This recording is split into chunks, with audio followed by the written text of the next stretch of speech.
Boa noite. A graça do Senhor Jesus seja com todos. Agradecemos a você que nos acompanha nas redes sociais, YouTube, Facebook. Deus abençoe você e sua família. Vamos meditar um pouco nessa noite sobre a chamada de Abraão.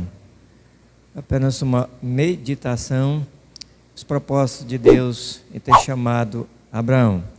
Vamos abrir nossas Bíblias para livro de Gênesis, capítulo 12, versículos de 1 a 5, e assim diz a palavra do Senhor.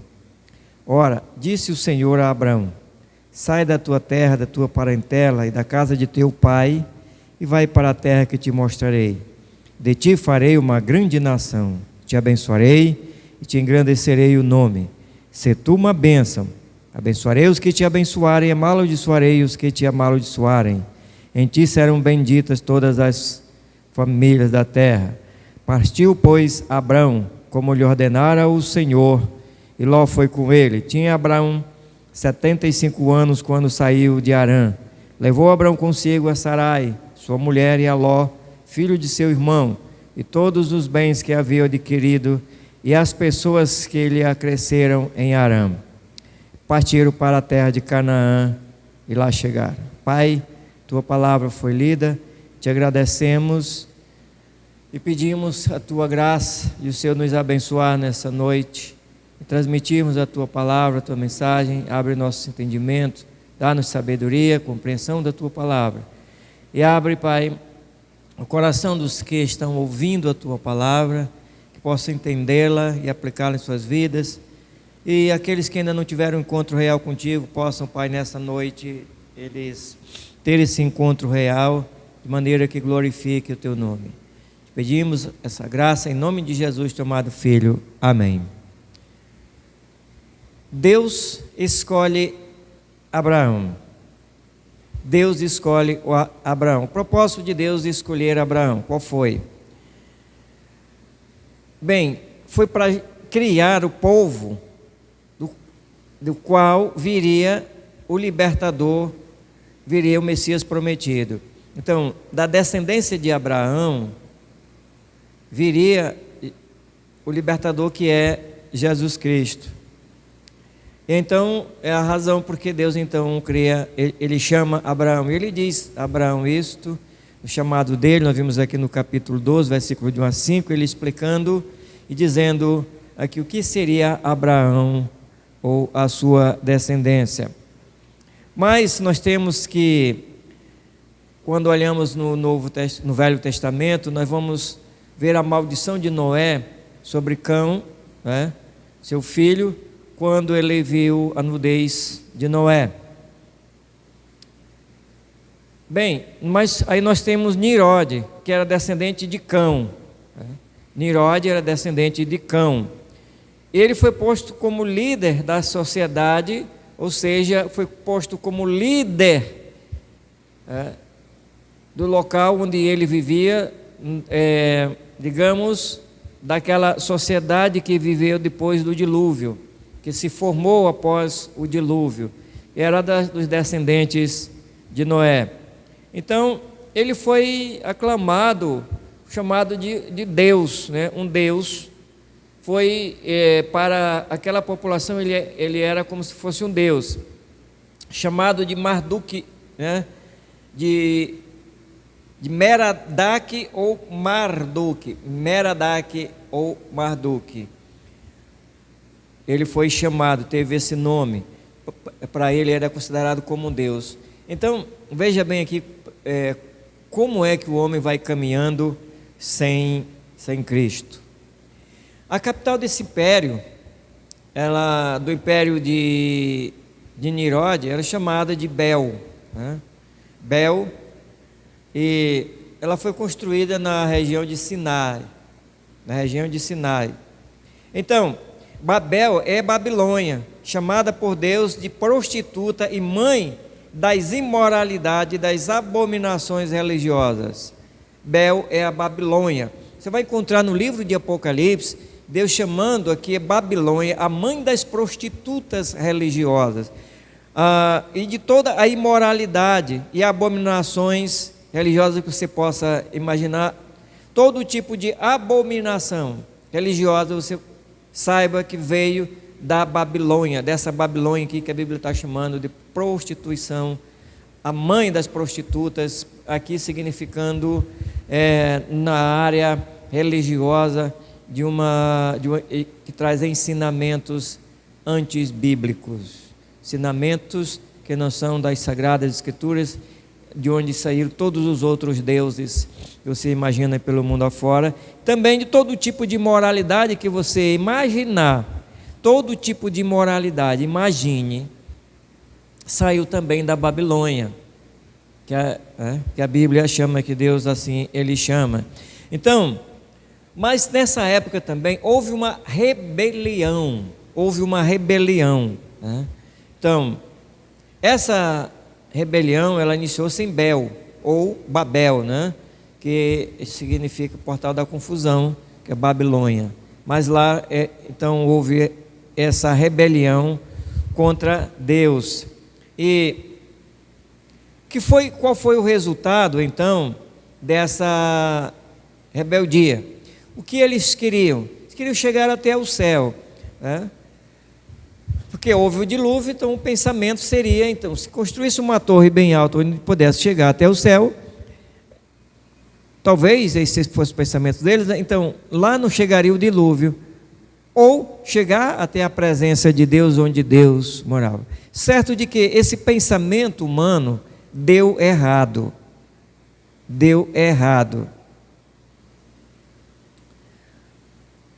Então nós temos aqui qual foi o castigo de Deus para essa população depois do dilúvio, ou população pós-diluviana.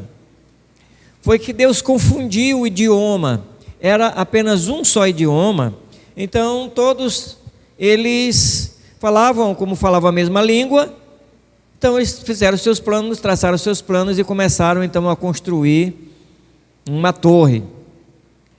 Deus, olhando e vendo essa ideia do povo que estava sendo colocada em prática, porque isso ia contra os planos de Deus, porque desde o início, Deus abençoou para que o mundo inteiro, esse universo terrestre, fosse habitado.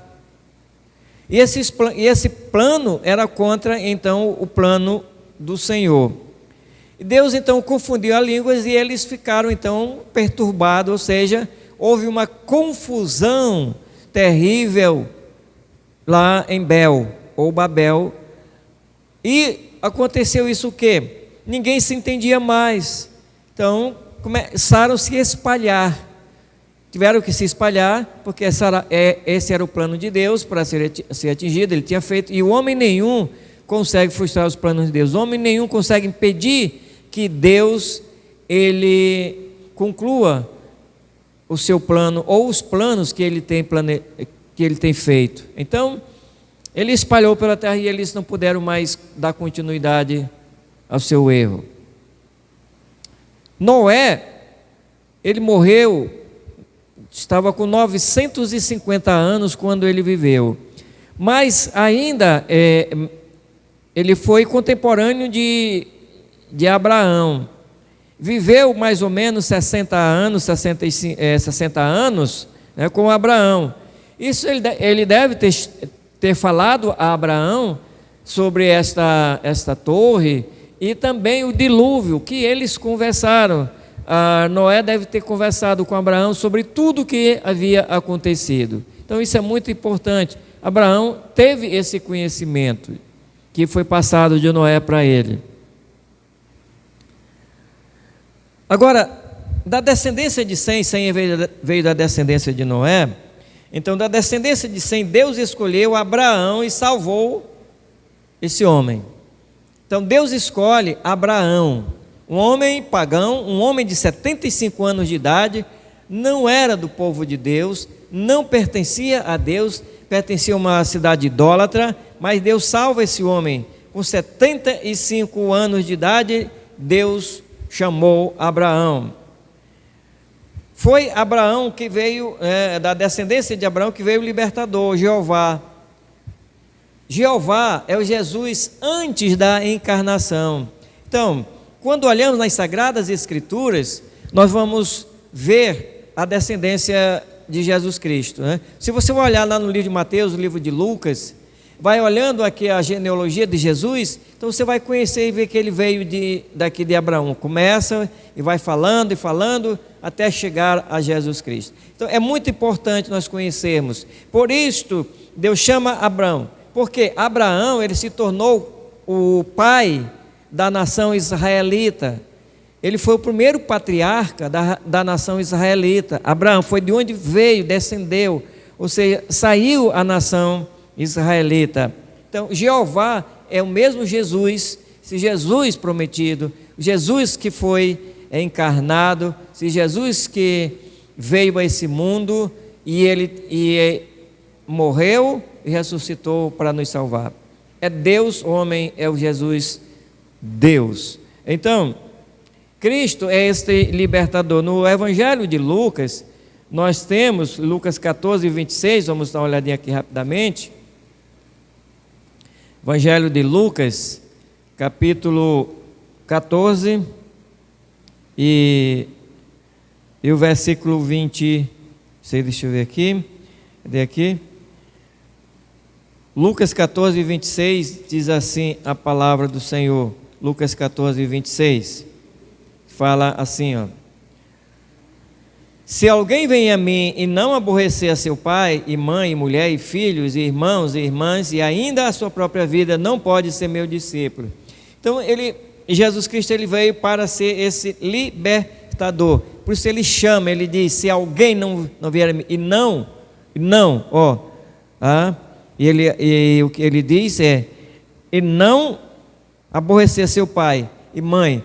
Como é então que Jesus vai aborrecer pai? Ele está mandando que eles quiserem seguir, aborrecer seu pai e sua mãe? Não, o que ele quer dizer com isso? Ele está dizendo que para seguir a Cristo, para segui-lo, você vai ter muitas das vezes que desgosta às vezes do pai e mãe. E eu conheço quantas pessoas que se converteram, passaram a ser um crente em Jesus e os pais deixaram até de abençoá-lo. Eu conheço um pastor, e ele contando que quando ele se converteu, a mãe dele disse, agora você não tem mais mãe, você perdeu a bênção da sua mãe. E ele continuou, orou por ela, e ele foi aceito pela mãe novamente. Então Cristo veio de Abraão e de Sara, a esposa de Abraão, né? Veio para esmagar a cabeça da serpente, como está lá em Gênesis, capítulo 3, você vai encontrar, esmagar a cabeça da serpente, e também ele veio para ser ferido pela serpente, quando ele foi ferido pela morte lá no Calvário. Ele veio morrer em lugar do pecador humano, em lugar do pecador da humanidade, o homem caído, a natureza caída, o homem pecaminoso, este homem que está em estado de rebeldia até hoje. Mas muitos serão redimidos, muitos, não todos. Ele disse, em ti serão benditas todas as nações da terra. Então, através do descendente de Abraão, muitos seriam então salvos por ele. Muitos são de encontrar Jesus Cristo. Muitos vão reconhecer o seu pecado, porque salvação não é somente crer que Jesus é Salvador. Salvação não é boas obras. Salvação não é ir ao culto, simplesmente ir ao culto. Salvação não é ser membro de uma igreja, seja ela batista, presbiteriana, pentecostal. A salvação não é isso, mas a salvação é uma confiança totalmente na obra redentora de Jesus Cristo. A salvação é uma entrega total de toda a sua vida nas mãos daquele que um dia morreu na cruz do Calvário para te libertar, para nos libertar, para nos fazer povo santo, para nos fazer seus filhos por adoção. Nós agradecemos a Jesus Cristo pela sua graça de nos ter abençoado, de nos ter dado vida eterna. Meu amigo, você pode meditar nessa noite aqui. Essa razão que Deus chamou Abraão. Chamou para dele formar uma nação chamada nação de Israel, a nação israelita, e dela veio o descendente libertador do homem, da humanidade. Cristo veio para salvar o pecador. E você pode saber disso. Tem solução para você. Tem salvação através de Jesus Cristo. Quando Paulo diz em Efésios 2,8, pela graça sois salvos, mediante a fé. Então, receba Cristo na sua vida como Salvador e Senhor da tua vida. E você que está longe de Cristo, volta de novo, vem servi-lo. Você está enfraquecido na fé, seja fortalecido pela palavra de Deus. Deus abençoe você, muito obrigado. A graça do Senhor Jesus seja com todos. Amém. Até a próxima quarta-feira.